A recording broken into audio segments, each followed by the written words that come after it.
¿Qué tal, mis queridos amigos? ¿Cómo estáis? Espero que vaya muy bien por ahí. Durante muchos años de mi vida, el R5, el R5 Turbo, todas las variantes Super 5 fue el coche de mis sueños.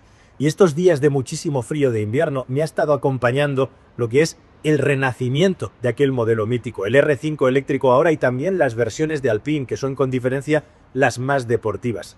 Así que en este vídeo te voy a contar qué tal es y qué tal funciona este Alpine A290 GTS. Todas aquellas cosas que me han gustado, que no me han gustado tanto y algunas que, sí, te lo tengo que decir, me han disgustado bastante.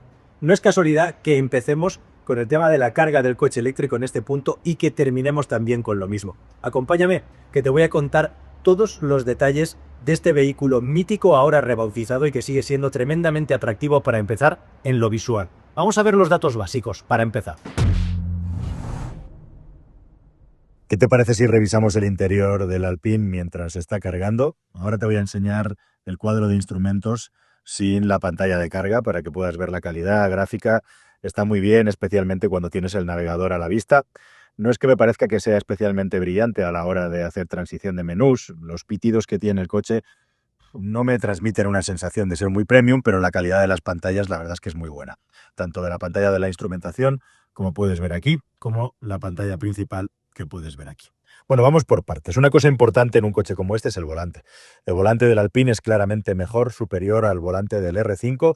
Es un volante que tiene un diseño parecido, pero con un tacto mejor, un aro más grueso, con este punto de autocentrado para cuando haces una conducción deportiva y también una posición más recta, como me corresponde a un coche de conducción deportiva, con unos botones, como puedes ver, aquí tenemos el agrupamiento de botones para el programador de velocidad activa y el limitador de velocidad. Este es el asistente de distancia. Y aquí tenemos un botón que sirve para el sistema multimedia e igualmente también para ir moviéndonos o por el menú del ordenador de a bordo o los menús que haya en este caso. Ese consumo es un consumo loco que viene de una conducción deportiva que le he estado haciendo al coche, puesto que este coche es un coche deportivo y hay que hacer una conducción deportiva. Fíjate, esta es la distancia que dice que te queda, voy a quitar el dedito de ahí, de la autonomía en función del destino que tienes marcado. Evidentemente no llegaba, por eso he parado a cargar. No tienes que hacer ningún caso al asunto de la distancia de kilómetros en relación a la carga de la batería, porque eso va en relación al consumo del coche, que es muy alto, pero no tan exagerado. Bueno, volviendo al punto en el que estábamos, los botones, como puedes ver, además con distintas pantallas que controlamos desde aquí.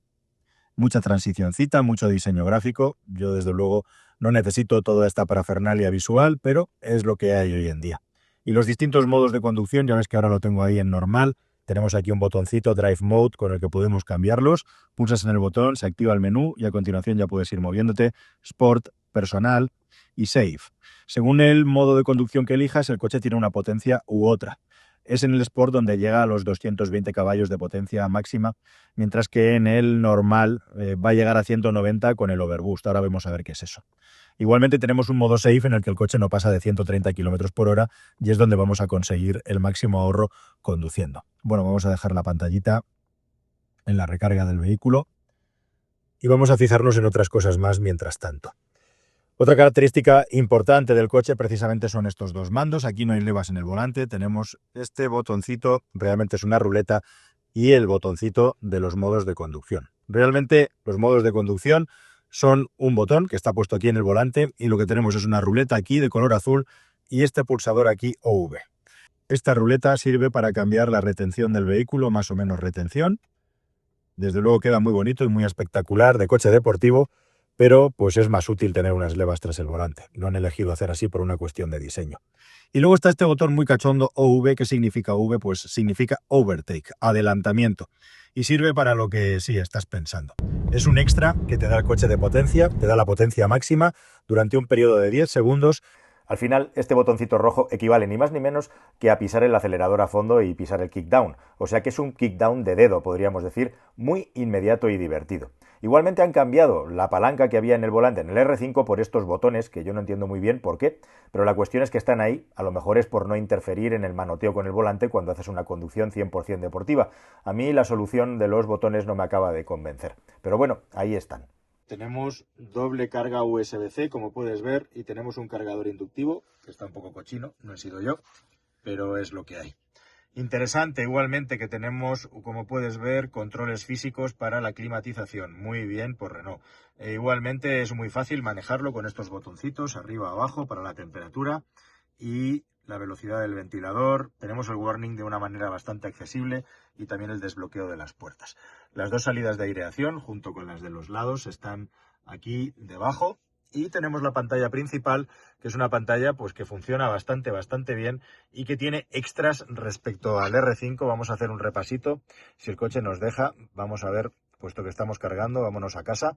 Te quiero enseñar algunas cosas. Por ejemplo, justo esto te quería enseñar. Por supuesto, el coche tiene conectividad con Apple CarPlay y Android Auto, pero su navegador embarcado está enriquecido por Google y tiene exactamente el mismo nivel gráfico que Google. Y además tenemos un desplegable en el que podemos ir buscando cargadores. Yo ahora mismo estoy en un Tesla Supercharger cargando y por eso me aparece aquí, pero podemos ir buscando aquellos cargadores que hay más cercanos, más lejanos y toda la información de posibles puntos de carga. Como puedes ver, tocamos en el iconito de la electricidad y nos va a ir relatando los puntos de carga que tenemos cerca y dónde están en el mapa, lo cual es una auténtica gozada. Y además nos permite, por cierto, conocer igualmente cuál es nuestro alcance con la autonomía que tenemos del coche. Súper práctico, súper útil.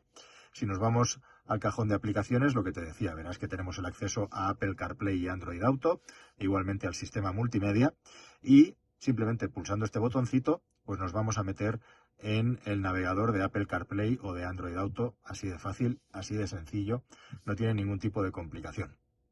Y por último te quería enseñar un extra, que esto da para entretenerse bastante, que es el Alpine Telemetrics. Tiene unos extras que no tienen los coches de Renault, que es un montón de información para aprender a manejar bien el coche, lo que se llama coaching, donde tienes un montón de capítulos y temáticas y donde te hace formación de cómo llevarlo, de cómo conducirlo. Este coche funciona de una manera muy especial a la hora de circular de una forma deportiva y hay cositas aquí que aprender y que entender para que le saques todo el partido a un coche que está pensado para divertirse conduciendo. Y luego tenemos telemetría.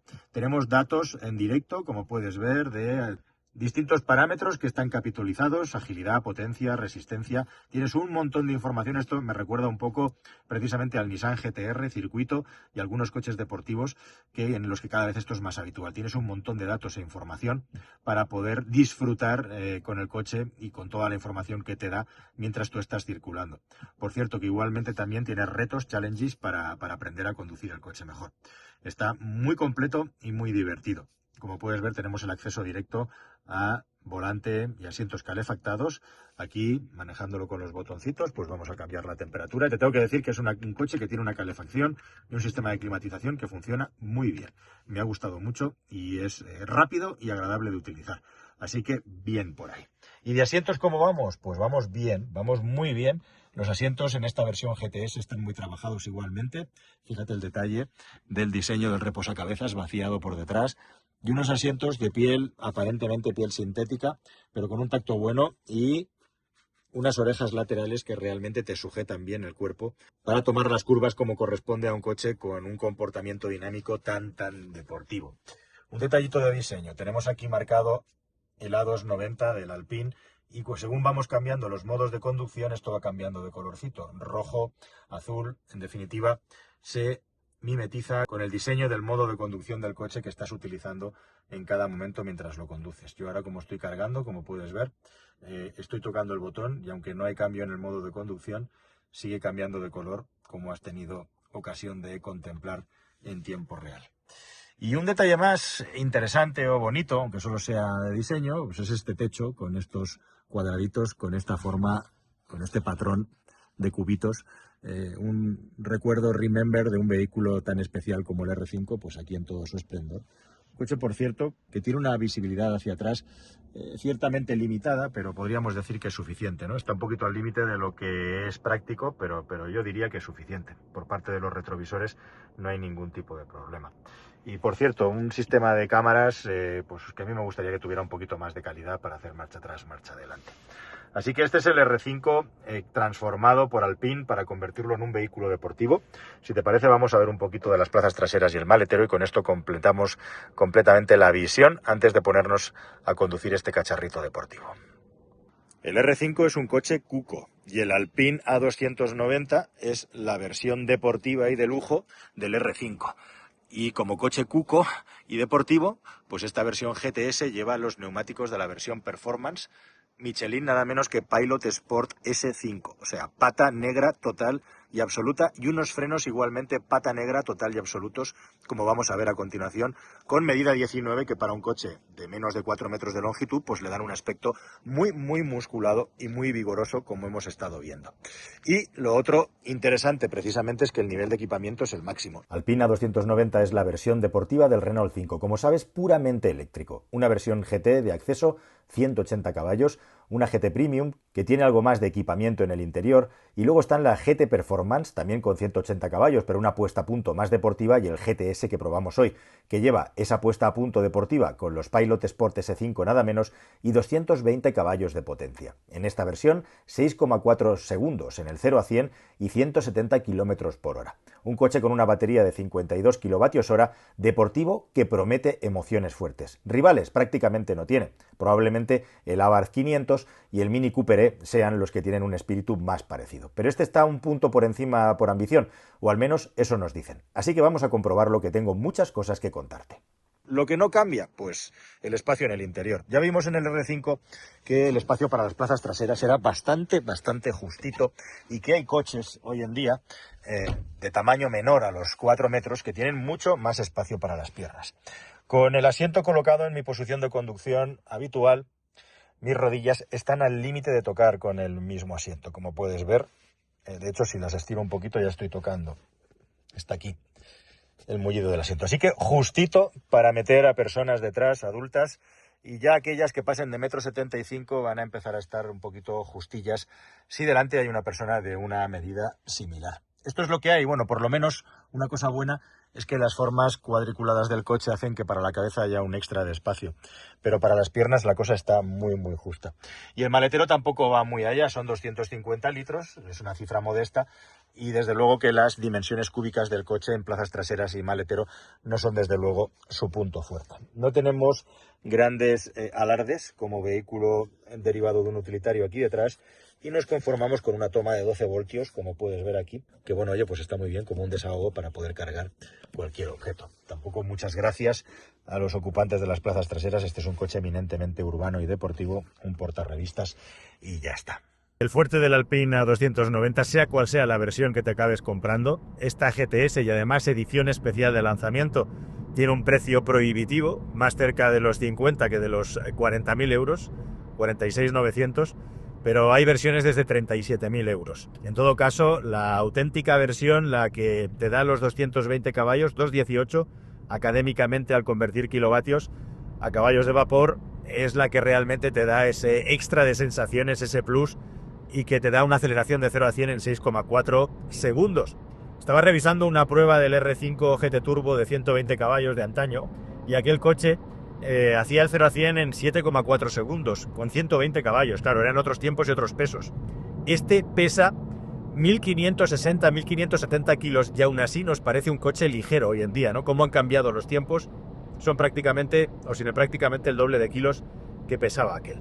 Bueno, ¿para qué sirve este Alpine? Esa es la gran pregunta. Desde luego es un coche que tiene una grandísima virtud, y es el hecho de que probablemente sea el vehículo eléctrico deportivo más ágil que he conducido, metiendo en esa ecuación al Hyundai i5N, el Nürburgring, que es un coche claramente más rápido por potencia y que tiene también reacciones muy directas al volante, pero que tiene una masa que hace que el coche se arrastre bastante más una vez que alcanzamos los límites. Este Alpine A290 GTS es un coche muy ratonero que permite circular de una manera muy deportiva porque tiene mucha velocidad en el cambio de direcciones, tiene mucha respuesta a tus indicaciones al volante, son muy inmediatas y muy directas, y yo no conozco ningún coche eléctrico que tenga esa agilidad que tiene este. Los Tesla Model 3 de la jornada anterior, porque se ha civilizado bastante el Highland respecto al que había en la primera generación, tiene también un tacto de dirección muy directo y es un coche que se puede conducir de forma deportiva, pero no tiene esa velocidad de cambios de dirección que tiene el Alpine, donde todo está pensado para dar una respuesta de conducción deportiva. Y es muy llamativo cuando ves esta pequeña hormiga atómica por la ciudad y por la calle, porque el coche es bastante alto además para lo que uno piensa de un utilitario, porque además de esta velocidad en los cambios de dirección, todo esto lo hace, esta suspensión deportiva, lo hace con un tacto de conducción muy bueno para ir por ciudad. Es decir, no es un coche incómodo y eso es muy llamativo. No lleva una suspensión de dureza variable, lógicamente, pero el coche tiene una regulación que te permite conducirlo por ciudad sin que te vaya dando sacudidas y golpes. Y ese equilibrio entre conducción deportiva y entre tacto agradable para llevarlo por ciudad, pues lo hace muy especial como vehículo eléctrico. Es que no hay coches eléctricos con este tacto prácticamente. Se acerca al tacto de los buenos deportivos de combustión. Pues probablemente si uno se pone con el cronómetro se llevaría sorpresas. Yo creo que no tiene esa agilidad, esas sensaciones extras y esas emociones, pero es una máquina desde luego de acelerar y de tomar curvas a buena velocidad. Y por eso hay dos cosas más que me llaman mucho la atención. La primera de todas es que precisamente por esa velocidad que tiene intrínseca, por la potencia y el tamaño que tiene, y segundo, por lo ágil que es, pues te puedes imaginar cómo se mueve por la ciudad, la velocidad a la que es capaz de moverse entre el tráfico. Es un coche que, como comentaba con algún amigo, hace que el resto del tráfico parezca que es estúpido, porque puedes ir a unas velocidades locas por ciudad que no se debe entre el tráfico con total seguridad. Es muy llamativo en ese aspecto. Y yendo al otro lado de la balanza, yendo al lado más extremo, una cosa que me ha llamado mucho la atención también de este Alpine A290 es lo fácil que es hacer sobrevirajes con él, lo fácil que es llevarlo deslizando. Y además, llevarlo deslizando con los controles electrónicos puestos, simplemente yendo en el modo Sport. Con esa programación, la electrónica del coche ya te permite cierto juego de la trasera, que es verdaderamente como un guiño del fabricante para que te diviertas y sientas realmente no solo que estás llevando un deportivo, sino además que tienes muy buenas manos. No conozco en toda la historia de la automoción un coche en el mercado con el que ir de lado, especialmente a baja velocidad si el suelo está deslizante. Yo tengo la suerte de que estoy circulando ahora mismo a 0 grados centígrados y quizá mi opinión está un poco matizada y condicionada por estas circunstancias. Durante todo el tiempo que he tenido el coche lo he tenido en tiempo de invierno y a temperaturas muy bajas que nunca han estado por encima de los 8 o 9 grados. Bueno, pues la facilidad para ir de lado con el suelo mojado con este coche yo no la he visto en ningún coche antes a baja velocidad, porque claro, te pones con un Mustang y también es, entre comillas, relativamente sencillo ir de lado, pero a otros ritmos y con otras masas que manejar. Como este coche es tan vivo, es tan ágil, se puede hacer de forma muy segura y a bajo ritmo. Y de hecho, dentro del sistema de planificación de la conducción hay un apartado para mejorar y para aprender a conducir con este coche de lado. O sea que eso realmente está dentro del ADN de este Alpine A290. Y luego hay un punto extra más para redondearlo todo y para ponerle la guinda a lo bueno que tiene el coche. Evidentemente con unos Pilot Sport S5, o sea, con los mejores neumáticos deportivos probablemente que hay en el mercado, con permiso de los Conti Sport Contact 7, hay otra cosa muy buena en este coche que es el tacto de frenada. Y es que el Alpine es capaz de transmitirte un tacto de frenada de coche deportivo auténtico. Se han esforzado mucho y los ingenieros nos contaban en la presentación a mi compañero Álvaro Ortega que han trabajado para que el par al que trabaja el motor en frenada eléctrica sea exactamente igual a la frenada al par que da el coche en una frenada física, en una frenada hidráulica. Y eso los ingenieros de Alpine lo han conseguido modular y moderar muy bien. Así que tenemos un tacto de frenada que no te saca del contexto de vehículo deportivo en este Alpine A290 y es algo verdaderamente notable y reseñable que ya tocamos y ya notamos en el R5 cuando lo condujimos y lo dijimos por primera vez. Bueno, y como no todo podía ser perfecto, pues ¿cuál es la gran pega o el gran punto negativo que yo le veo a este coche? El consumo y la autonomía. He tenido ocasión de conducir con él muchos días, como digo, con temperaturas frescas. Ya sabíamos que los consumos eran altos, pero yo desde luego me he llevado una decepción porque no acabo de entender muy bien qué es lo que pasa en este coche para que gaste tanto. Sí, llevamos unos neumáticos grandes, como todos los coches eléctricos. Sí, tenemos una batería pequeña de 52 kWh, que es lo normal en un vehículo que se considera utilitario, pero lo que no me esperaba es que con un tamaño tan contenido y un peso que también es contenido tuviéramos unos consumos tan altos. De acuerdo que el coche está diseñado para ser bonito y para recordar la R5 y no para ser aerodinámico, pero no me cuadra que tenga unos consumos tan altos. Y bueno, pues me he encontrado que en viaje con temperaturas exteriores entre 0 y 3 grados, la autonomía se ve muy comprometida y llegamos a puntos en los que no llega ni siquiera a los 200 kilómetros cuando estamos en 0 grados, cuando el coche homologa unos muy sanos 16 kWh de consumo a los 100, que en carretera yo me he encontrado, por ejemplo, en una situación que te voy a mostrar en pantallazos y en imágenes, en las que salí de Ocaña hacia Albacete son menos de 190 kilómetros de distancia, con la batería al 100%, y eso sí, cerca de 0 grados de temperatura, y he tenido que ir reduciendo la velocidad hasta encontrar una velocidad de equilibrio de unos 100 kilómetros por hora, más o menos, de cruise, o sea, unos 100 kilómetros por hora de velocidad sostenida, porque es que me quedaba sin autonomía de nuevo, en una distancia de menos de 200 kilómetros. Me parece bastante flojo en ese aspecto, y bueno, incluso haciendo una conducción muy deportiva he llegado a ver consumos que están entre los 25 y los 30 kilovatios hora, con consumos normales que se sitúan entre los 23, 22, 21 kilovatios hora a poco que salimos a la ciudad. Evidentemente, como coche urbano y para circular por ciudad, pues es un coche que te puede dar en ese territorio alrededor de entre 220 y 250 kilómetros de autonomía. Si conduces de una manera exageradamente deportiva, algo menos, pero esos kilómetros, alrededor de los 250, los vas a tener por ciudad si no vas conduciendo como salvaje. Es difícil no conducir rápido este coche por lo divertido que es y por cómo te invita, ¿no?, a llevarlo a los límites. Pero es muy difícil igualmente en el mundo real bajarlo de los 20 kilovatios hora de consumo, que es un consumo muy alto.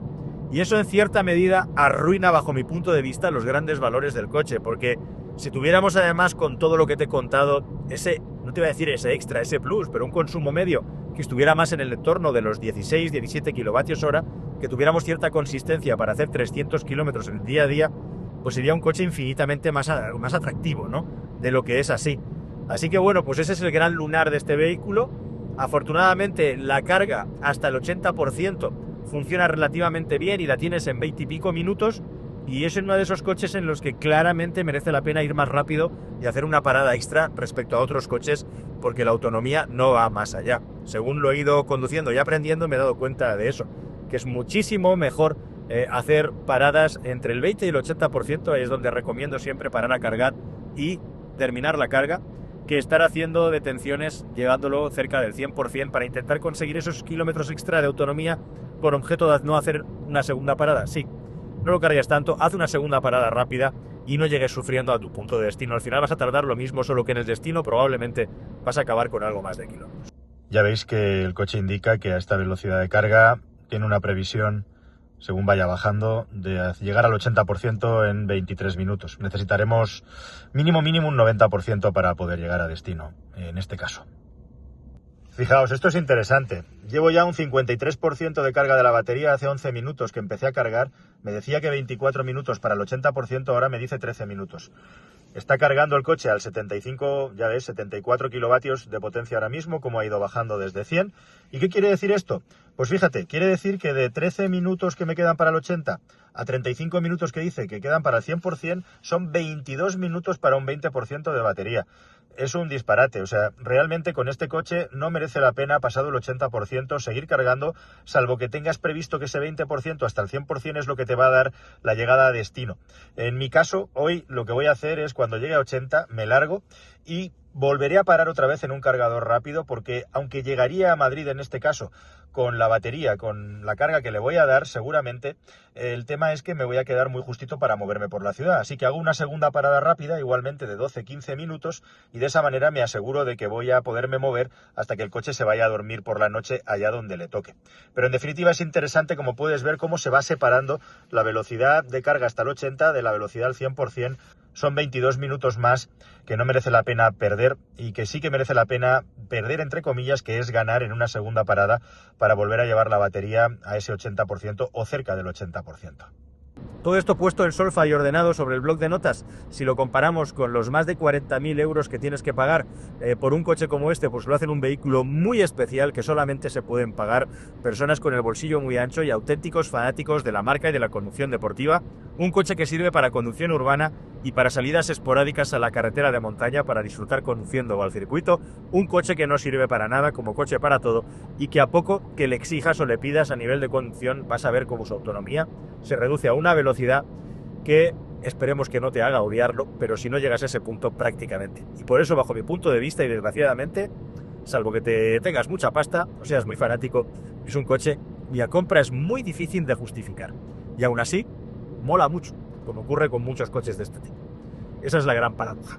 Nada más, queridos amigos, espero que toda esta información veraz y honesta, intento como siempre, te haya parecido interesante. Y nos vemos en un futuro vídeo que espero que sea más y mejor. Ya me contaréis qué os parece a vosotros. Adiós.